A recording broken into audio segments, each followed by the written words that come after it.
वसंतनगर येथील जीवघेणा चाकू हल्ला प्रकरणातील 7 आरोपी अटक. दिनांक 2 मार्च 2026 रोजी वसंतनगरपासून काहीच अंतरावर असलेल्या जिनिंगच्या जागेवर पडलेल्या प्लॉटिंगमध्ये शेख सादेन शेख नौशाद याच्यावर 7 जणांनी मिळून जीवघेणा चाकू हल्ला केला असल्याची घटना घडली होती. यामध्ये जखमी व्यक्तीचे पोटावर व पाठीवर धारदार शस्त्राने वार करण्यात आले होते. वर्दळीच्या ठिकाणी हा चाकू हल्ला झाल्यामुळे शांतता व सुरक्षितता राखण्यासंबंधीचे मोठे आव्हान पोलिसांसमोर उभे ठाकले होते. घटनेची माहिती पोलिसांना मिळताच काहीच वेळेच्या आत त्यांनी तपासाची चक्रे फिरवली.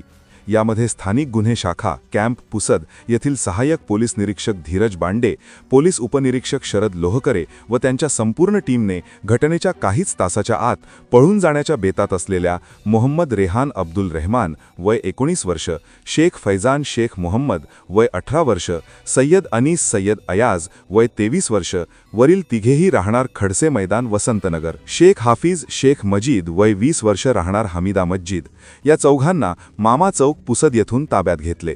तर उर्वरित 3 आरोपी त्यामध्ये अजय संतोष कांबळे वय 21 वर्ष, शैलेश राजू काळे वय 23 वर्ष, शेख रेहान उर्फ फकीरा शेख जावेद वय 20 वर्ष या 3 आरोपींना उपविभागीय पोलीस अधिकारी यांच्या पथकामार्फत ताब्यात घेण्यात आले.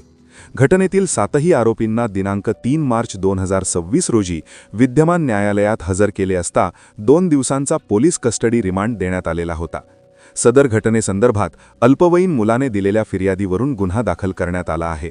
सदर घटनेचा तपास वसंतनगर पोलीस स्टेशन येथील पोलीस अधिकारी सुगत पुंडगे हे करत आहेत.